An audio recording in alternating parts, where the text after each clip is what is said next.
Welcome to the Non-Victim Nation podcast with myself, Rico, and my son, Hunter Negrete. Hello. I figure we're only going to say our last name once because it's a little more complicated than, Smith. But anyway.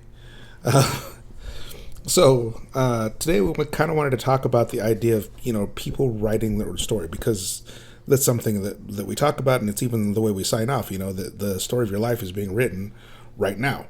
And, you're the main focus of the story. You're the hero. You're what everything is about, right?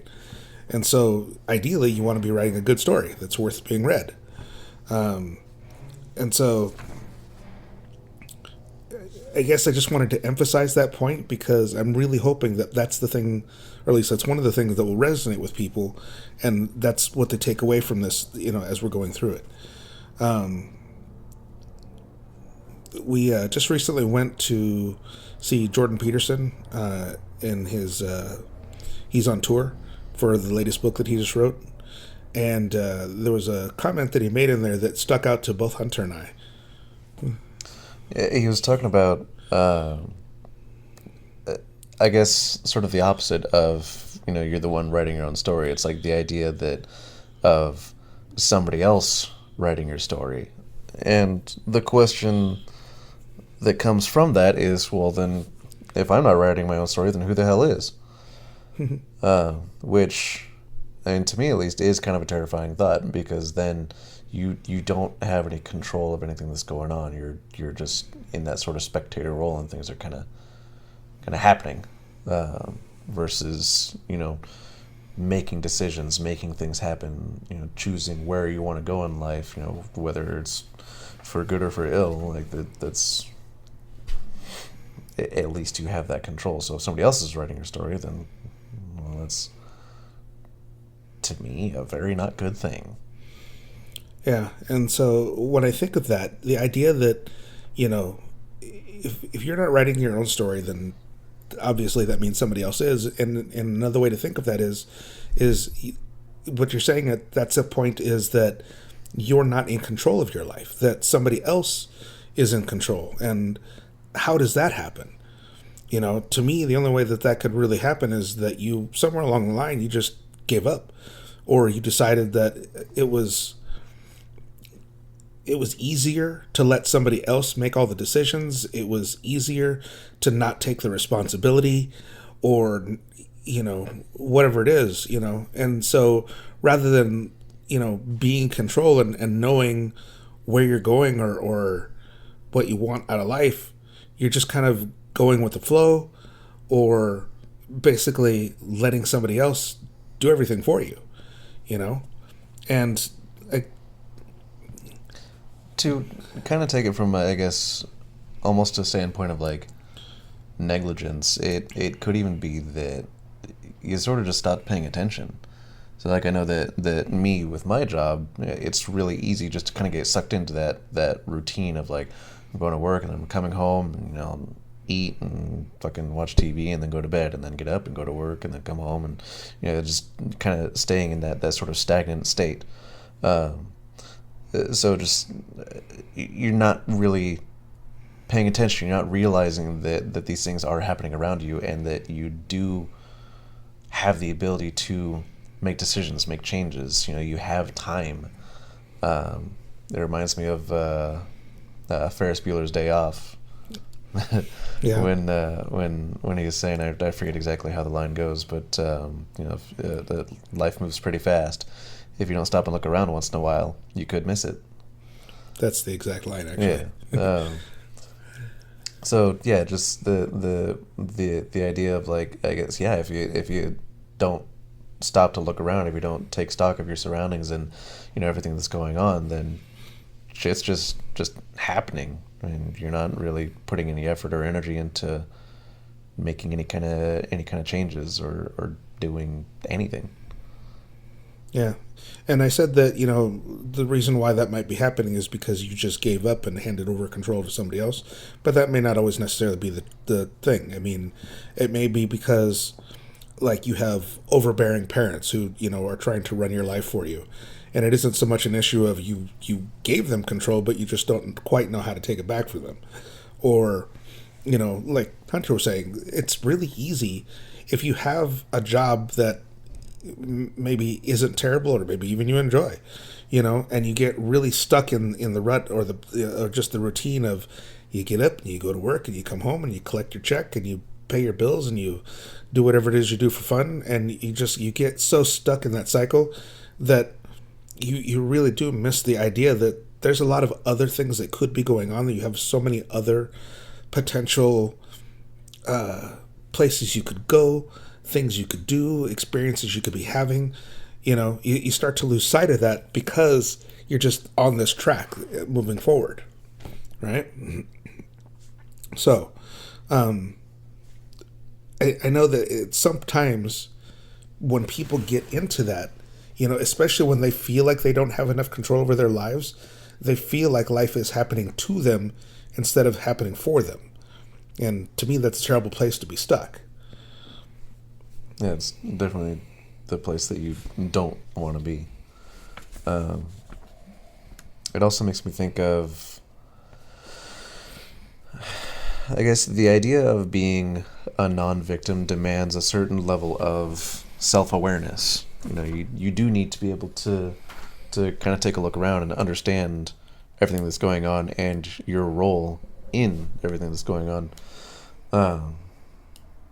So then coming back to the idea of somebody else writing your story, it's like you in order to break out of that, you'd have to have that self-awareness to understand, like, well, hey, it seems like I'm not really making all the decisions here anymore. Shit's just kind of happening around me.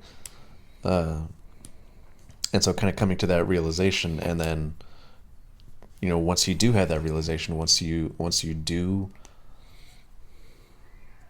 understand what is happening, then comes the part of actually making a plan, because it's all well and good to realize this about yourself, but it doesn't mean anything if you don't do anything about it. It's like, right. Okay, here we are. Now what? Yeah. And maybe this would be a different example that people can relate to a little bit differently. So if you are a spectator at a sporting event, right, and you're sitting there in your stands and you're watching, and you may really love the game, you may really love a particular team, whatever it is that's going on, and you're there and you're involved, and you feel, and this is a psychological thing that has been studied, that people, especially when it comes to sporting teams, they have a certain association with those teams, right? When the team is doing really well, there's a tendency for the people that are watching to say, we are winning, that we did great, right? But the reverse is also true. So if the team is not doing well, then people start to distance themselves, and part of that is just in the language of saying, well, they lost. They did a terrible job this time, So there is the psychological part of this where, if you're there in the stands and you're rooting for the team and everything is going great, or not so great, the reality is that no matter how much you hope, or that you how much cheering you do, how much cursing you do, whatever it is, that the outcome is going to be what it is, regardless of what you're doing. It's going to play out the way that it is because you're not directly involved with any aspect of the game. You're not one of the coaches, you're not one of the players, you're not one of, hell, even like the actual cheerleaders, So there's, you don't have direct involvement. You don't have any real say in how things come out. Any contribution. Yeah. Yeah. I noticed that we get to sports a lot. Which is really kind of funny because neither of us is really into sports. I think it's just... Sports ball, yeah! I think it's an easy thing for people to really relate to. Yeah. So, I guess what Hunter was saying earlier is really the thing that we need to get to. So once you kind of come to the realization that either you're not in control or at the very least you're not where you want to be, the next thing you've got to do is figure out, okay, well, how do I make a change? How do I actually do something so that I am in the driver's seat and I'm the one making the story up, and how do you go from there? So like most things in life, the very first thing you got to do is figure out what the fuck it is you want. I was gonna be like first thing you gotta do is wake up, drink a bunch of coffee. that usually helps too. Yeah. So, and the reason why I say that, you have to make a decision. Your decisions shape your reality. Everything that you do is or don't do is based on the decisions that you're making, one way or another. If when it comes to especially the direction of your life, you have to have at least some idea of where it is that you want to go. If I dropped you in the ocean and I said the land is 2 miles away, but I gave you zero indication about which direction land is and said, okay, start swimming.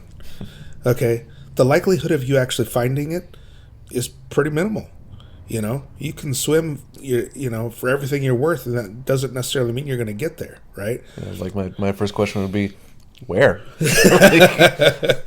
Right? Because that's just it. It's like I can fucking swim for a while, but if I'm swimming in the wrong fucking direction, then it doesn't make any difference. Yeah. So, again, it's really important to know where you're going. Otherwise, the likelihood that you're going to get there is almost non-existent. So once you decide, okay, now I have a direction, this is where we're going, now we got to make a plan about how we're going to get there, because it's not as simple as saying, okay, well, I'm leaving now and I'll see you there. Right. There's probably a little more planning involved than that. So you have to actually create some plan of action of like how you're going to get there. And all of this, as we're sitting here having this conversation, sounds really simple. It's like, okay, I'm going to wake up one day, I'm going to figure out where I'm going, I'm going to make a plan, and off we go. It goes without saying that this is all much easier said than done, but so much of this comes down to your willingness to actually embrace these ideas to begin with. You've got to want to be in charge of your own life. You've got to want to make better decisions about where it is you're going in life. And something I didn't realize at first, growing up, is that you do want to have an idea of where you want to go, right? And you got to make that plan to get there, but it's not so set in stone that you have to figure out this specific point that you want to be in, this very specific way that you want to get there, and there could be no deviation whatsoever. Your plan can change, your destination can change. And if, let's say you start down this path leading you towards, say, a job, and then somewhere along the line you decide, you know what, I actually want to do something different, and your destination changes from that job to a different one, or just some other path altogether.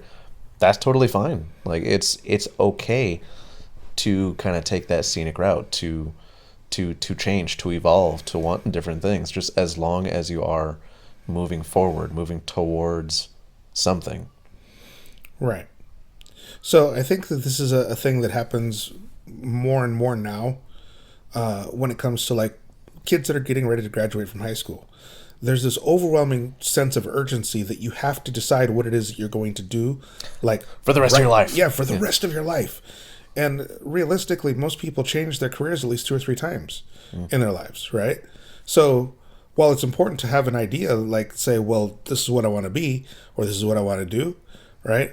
Don't get so stuck in the idea that this is what you have to go, and just follow through with it regardless until you reach a point where, okay, now you've attained this goal, but you're absolutely miserable because it isn't really where you wanted to go in the first place. Yeah. So there's 2 points there. One is, make a decision, but don't hold on to it so tightly that you lose the ability to change and alter course, or course correct, I guess, along the way, but also don't be so terrified about what direction to take or which direction to go that you literally just don't go anywhere, because that can happen too. Yeah, I reached that fork in the road and I don't know if I want to go left or right. They both have pros and cons. I can't decide, and I'm just stuck here. Right. So, there's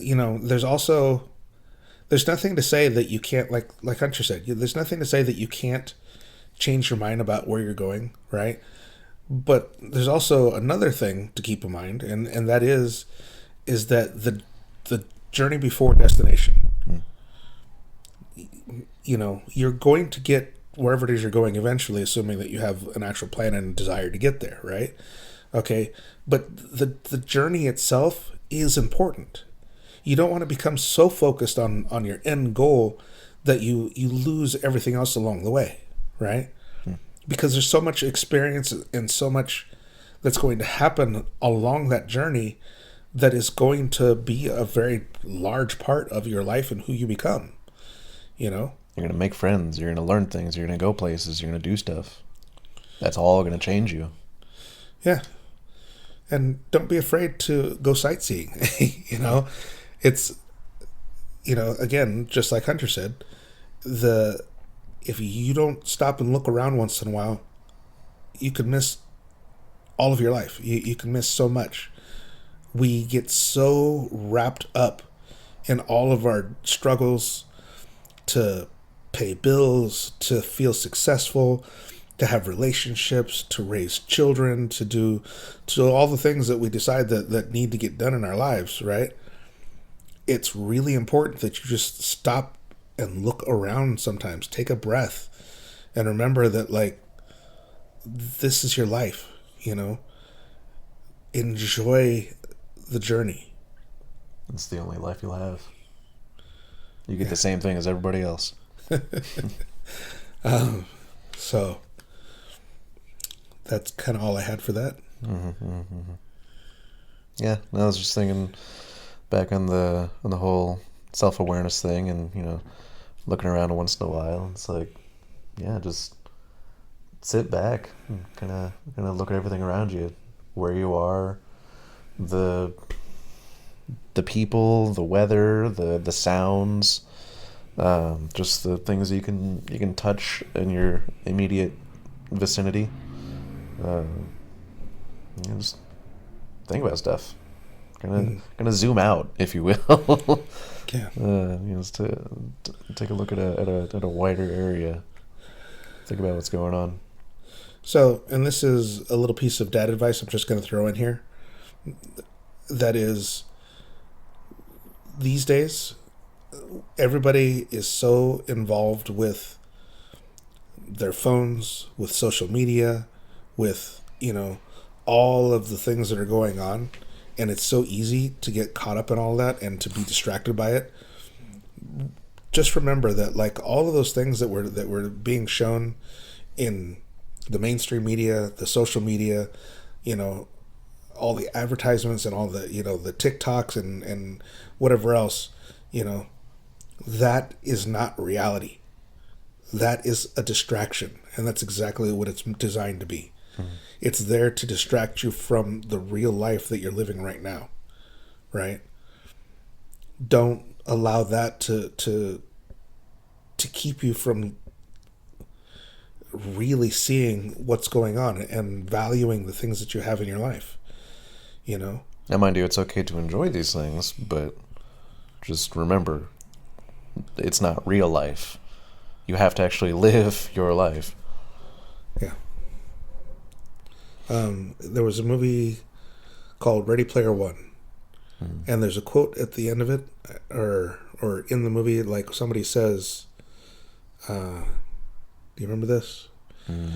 He said, when was it? Reality is the only... I can't remember. Yeah, I can't remember it either. Anyway. Well, speaking of movies, though, one thing I thought about when we were talking about, kind of taking the scenic route, and maybe your path or your destination changes over time. I thought about the movie Run Lola Run, and I saw a post. I don't know however long ago that was talking about how, like, there are these movies or shows or this concept where you're gonna travel back in time and change this one little thing, and that completely changes the entire future. Like, it has this drastic butterfly effect.